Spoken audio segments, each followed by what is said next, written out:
Welcome to Lockbox, a podcast providing real estate professionals with action items for success.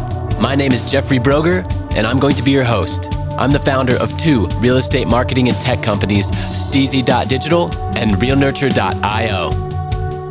In this podcast, you'll learn from top 1% real estate and mortgage brokers the exact secrets to their success. Welcome to Lockbox.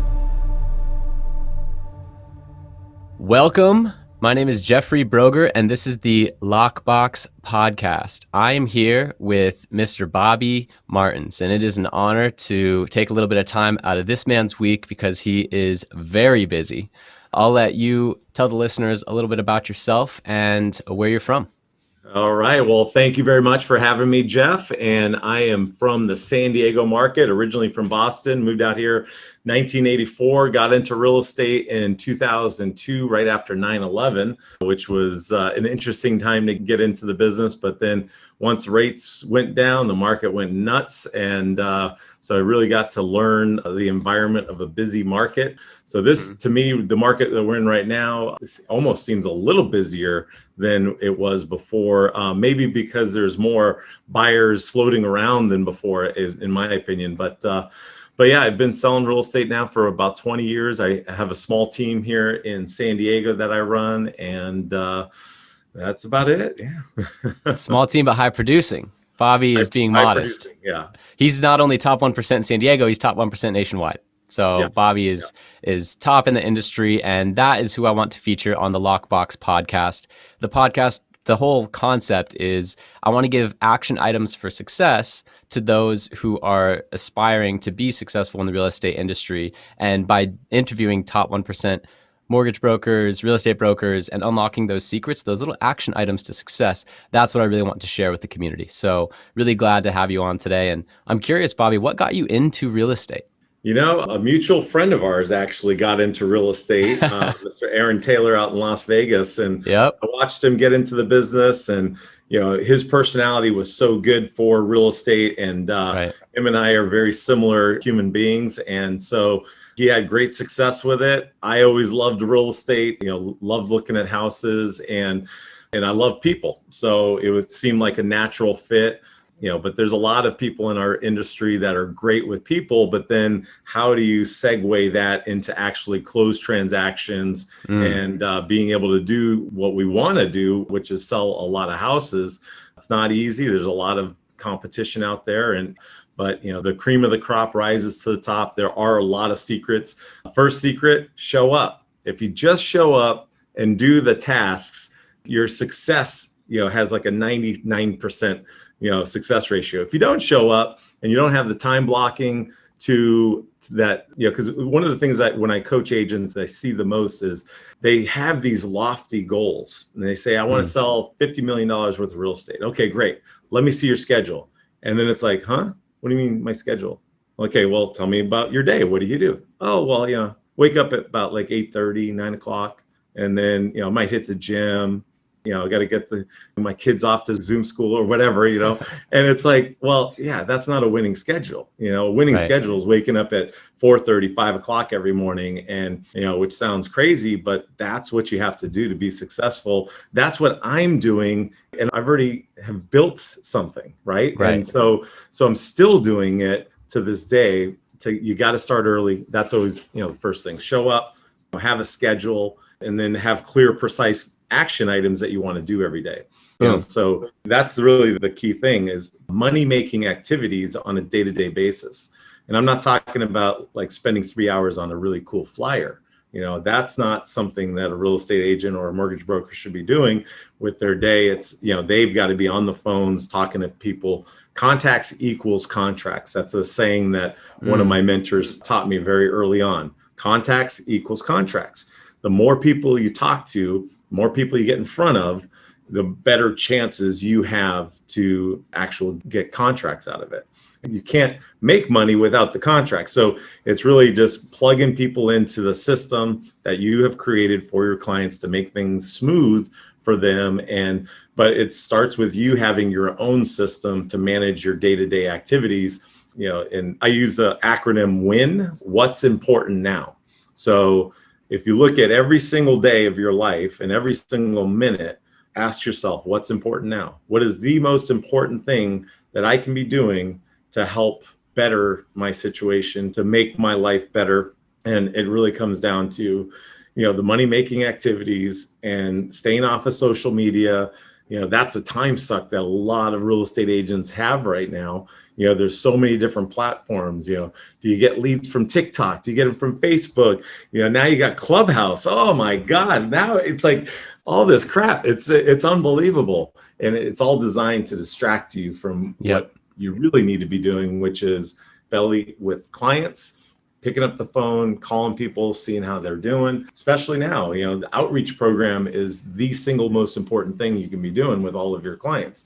You got to be so out. I want to stop you there because that is exactly where I want to go next. So you've already dropped so much gold in the first 3-4 minutes, but right?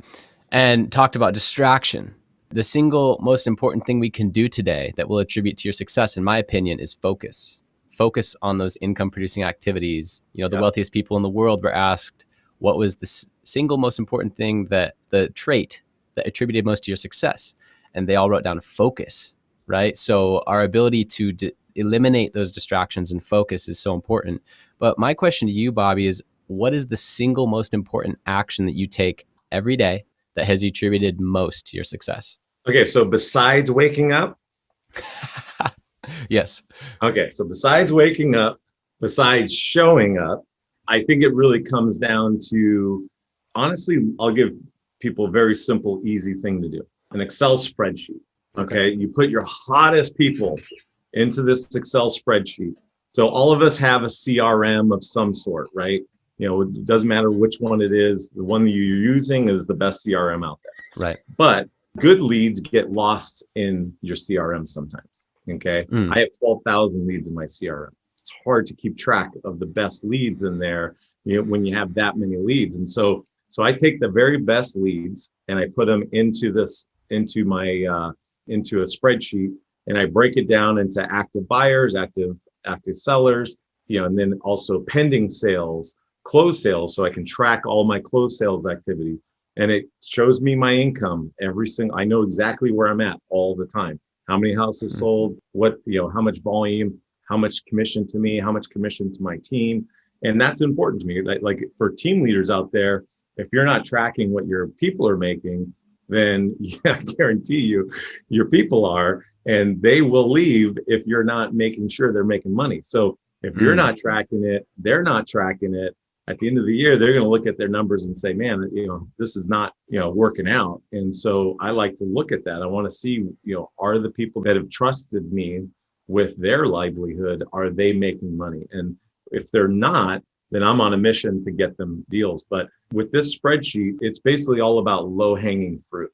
If you every single day look at, again, going back to what's important now, these are the people that have already told me, these are my hot buyers, warm buyers. They've already told me they're ready. And so that's what I look at every single morning. And if I haven't talked to somebody in a few days or whatever the case may be, I'm always in contact with my hottest leads. Doesn't mean I forget about all of the other people in the CRM. You still need to communicate with them.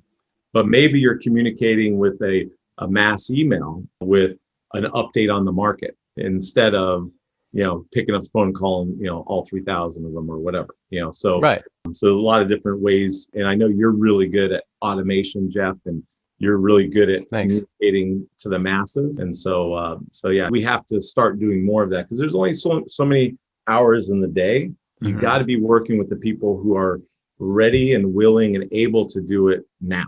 And, again, doesn't mean you can't forget about those other people. You still got to make those calls, still got to keep in touch with them. But the CSV file, the Excel spreadsheet, that has, I've been keeping something like that for 10 plus years. And I call it my takedown list. These are the people I want to take down. I want to get them to their best property, get them, moved into either a bigger property, smaller property, whatever the case may be. That's so interesting. You know why it's interesting to me is because it almost seems old school at this point to be updating Excel spreadsheet manually when we have so many software, digital tools. But as you mentioned, One of the big downsides of software and digital is that you put something in there, it has amazing notes, and now you can go forget about it for 5 years. Because it's cleanly, neatly filed away, tucked away in this one note, in this one contact, and it's really easy to just let it get buried. But the value of that spreadsheet is you have your eyes on it every day. It comes back to the concept of knowing your numbers, right? And when I had my most success as a sales rep, I was actually all on paper. I had this call sheet with little follow-up notes and little things like that, called, left message 1, left message 2, and it was all handwritten, but it was on one sheet right in front of me, and I didn't let it get buried. Yeah, no, simple. Simplicity. And when I make the calls, or when I'm looking at that takedown list every morning, I have my CRM up on one screen, and then I have look at it as a whiteboard that you can take everywhere with you. Because some agents, they like to do what I'm just talking about. They put it on a whiteboard at the office. Sure. Well, the problem with that is you can't take everywhere with you. And I want to be able to update, on a fly on my laptop, wherever I'm at. So I like the idea of doing it on the spreadsheet. So that makes sense. And you did mention touching the rest of your sphere of influence as well. So my next question is, what is the percentage of referral business compared to new business? And then what systems do you have in place to increase the amount of referrals that you receive? So nothing beats great service that isn't salesy. Okay. So I've been building a buyer business, book of business for a long time. I'm known as a great buyer's agent, someone who can put deals together, even if there's 10, 15 offers. I know how to cut through the bullshit to get to what a seller wants, what a seller's agent wants. And so I've really spent a lot of time on the buy side. And that's important because those are your future sellers. And so when I help these people, it was never pressure of like, oh, you got to buy this property. It was always in the best interest of them, and I would always tell them, I'm not attached to the outcome. If this isn't the right house for you, no problem. And I kept looking. I would send them properties. Hey, just so you know, this one just came on. What do you think? That to them showed that it wasn't about the commission. And so the second you make it about the commission, they know it and they feel it. And so first and foremost, give great service to every single client and be knowledgeable and don't be salesy. If you don't know something, say, hey, you know what? Let me look into that before I give you my answer, because I want to make sure I'm looking at this at all angles. You're not saying you don't know it. You're just going to do some research. Okay. Right. Use Google, research it, talk to your mentor, your broker, and, make sure you're making the right decision. But yeah, I think nothing beats good service. As far as follow-up, we do stay in contact. We throw parties every year. We do smaller parties and bigger parties. Obviously right now we're out of business from that perspective. We don't get to do those things right now here in California, but hopefully one day we'll get there again. But social media is something that I use quite regularly. Facebook mostly. That's where a lot of my client base is at. So I do become friends with clients on Facebook, or I try to anyways. Keep that relationship going, because it's usually agents that forget about the clients. It's not the other way around. And sometimes it's hard for people or an agent to re-engage somebody they haven't talked to in a while. And it almost feels like disingenuous, like, oh man, I haven't talked to this person in 3 years. I sold them that house 3 years ago and I haven't talked to him, and so there's never too soon, or never, if you ever are in that situation, you just have to, just cut the cord and say, you know what, I'm going to reach out to this guy and just say, hey, I know it's been a while. I'm really sorry that I haven't followed up with you in a bit. Just wanted to say hi, see how things are going. How's the house fitting your needs? And see, and just kind of creating that conversation. Is there anybody that I can help? Ask for the referrals. So that's one thing that I don't think there's enough going on out there. Everybody's relying on lead generation. Okay. How many leads can I get into my CRM from online? If you look at it, the people who are registering online, what are they doing? They are registering not on only my site, but probably 4 or 5 or 6 other agent sites. Right. And what are they doing? They're looking at the exact same properties on all of our sites. So we have to educate the consumer and really come from a place of Like everybody has a dentist, everybody has a lawyer, everybody, has a financial advisor. We need to be out there saying, like, I want to be your realtor. If you were to do a transaction, who would you use? Ask people that question, Simple and question. simple question. And if they say, oh, well, Bobby, I'd use you, of course, fantastic. Now you're putting them in the CRM as an A client, because an A client would use you and they would refer you.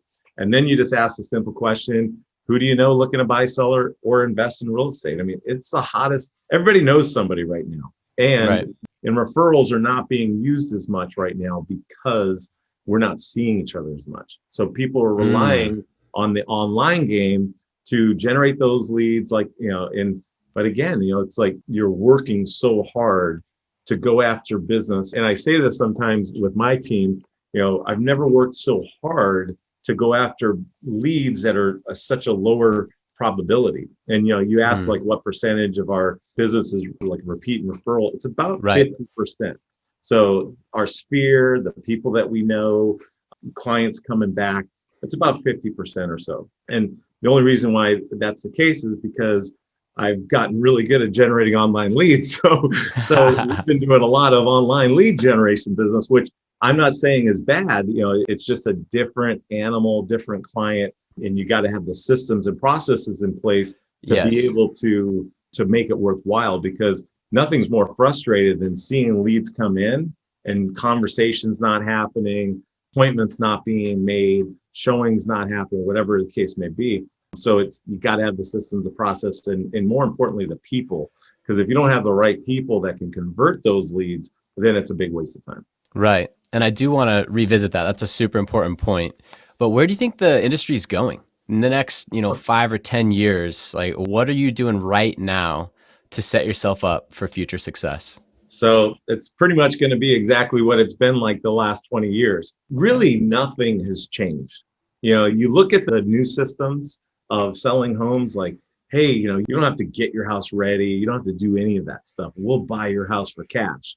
That whole system's been around forever.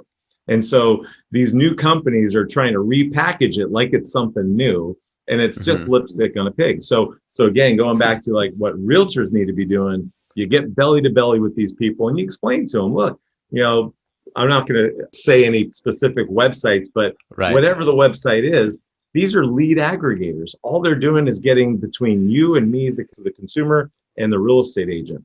Everybody's still using a real estate agent. In fact, more people than ever, by the stats, I'm not just making this number up, more people than ever are using a real estate agent with their transaction. So that's not going away, which is why one of the biggest websites has become a brokerage. They couldn't beat us, so they're joining us. And what are they doing? They're going to have the MLS IDX feed on their website, the same feed that's going to be on my website and all these other websites. So the consumer has to decide, do you want to send 35% of your hard-earned money out of your city?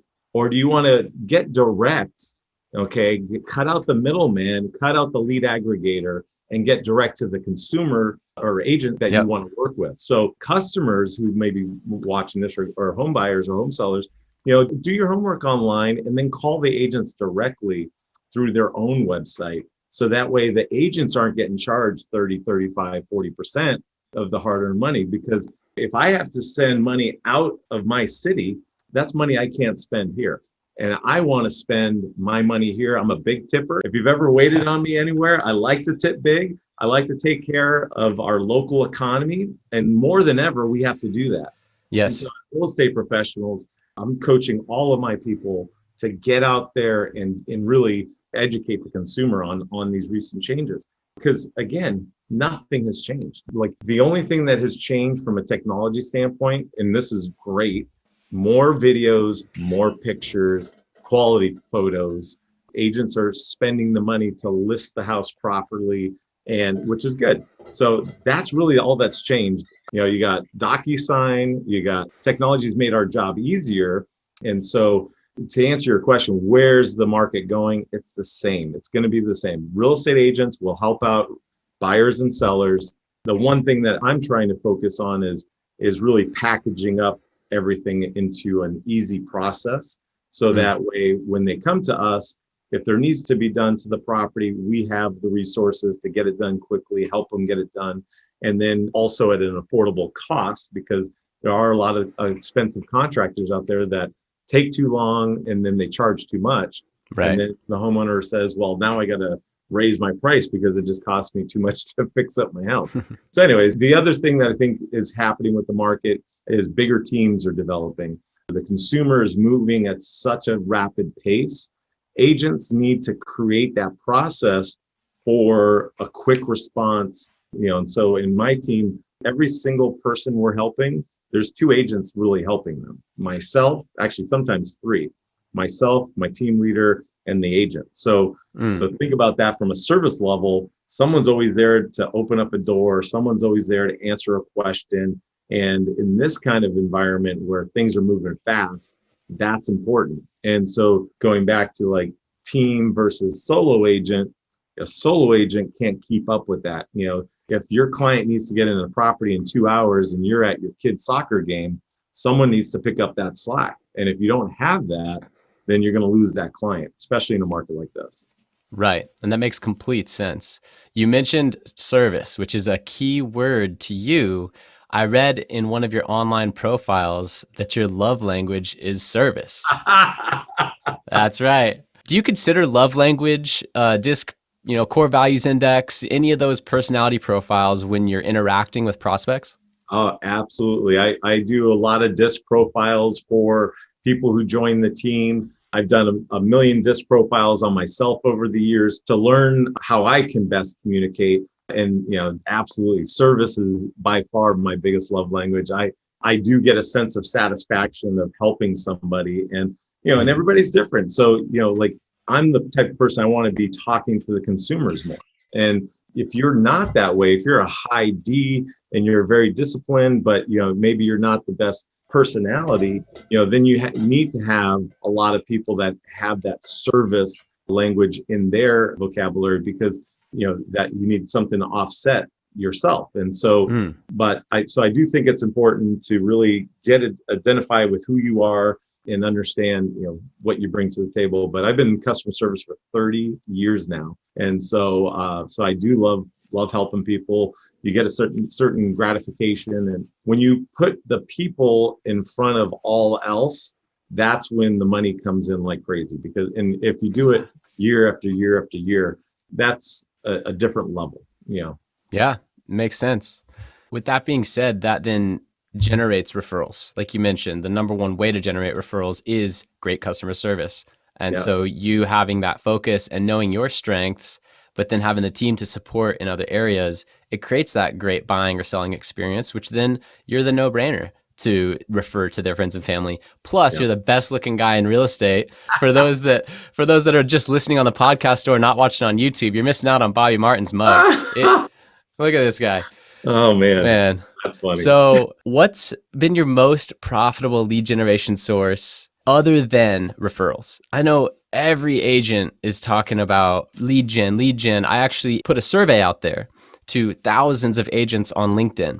And the survey responses to the question, what's the number one thing holding you back from not closing more transactions? The number one thing, 60% of them said, not having a consistent flow of qualified leads. So I know that every agent that's aspiring for success listening to this podcast is looking for some nuggets in that area. And I'm really curious, other than referrals, because referrals are tried and true. They've been around forever. They're going to be here forever. But other than that, what's been your most profitable lead source? So actually Facebook, when you look at not just the ad portion of it, which the ad portion can be hit or miss, it's more the social aspect of it, making sure that you're building, look at it as almost a CRM to some extent, but it's a much more tangible CRM because you get to really communicate on a higher level with people. They get to know you, you get to know them. And so commenting on their posts, being engaged in their lives, I think is smart. Looking for life events is also another thing that's smart. When people get engaged, people get married, divorce, deaths in the family, things like that.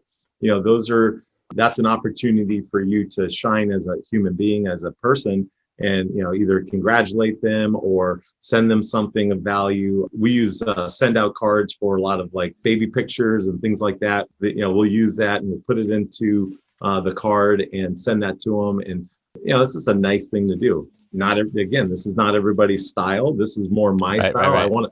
I want to make people feel good. That's always been me, and so it makes me feel good to make others feel good. So Facebook is definitely one. I've been a partner with Zillow for a long time as well. Not a huge account, but so I've done some work with Zillow. But other than that, just really staying in touch with your database. Open houses have been really good source. In the very beginning of my career, I did a lot of open houses. And to this day, I still am in contact with a lot of these people that I helped get into a home, and they've become repeat business, and so I would say open house is definitely another big one. Okay.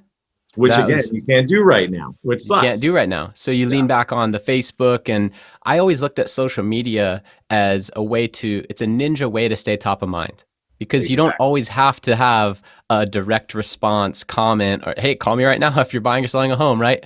You can just give them a touch. And it goes back to Gary V's jab, jab, jab, right hook methodology, where you're just throwing jabs out there and people are like, oh, Bobby, I wonder how Bobby's doing, And then in another couple months, because you commented on that baby photo and now they're in the market again, you just 3 months ago, they were looking at your profile picture and your name because you made that interaction, but it was indirect. Yeah. So I see a lot of value in that, and I'm glad you brought it up.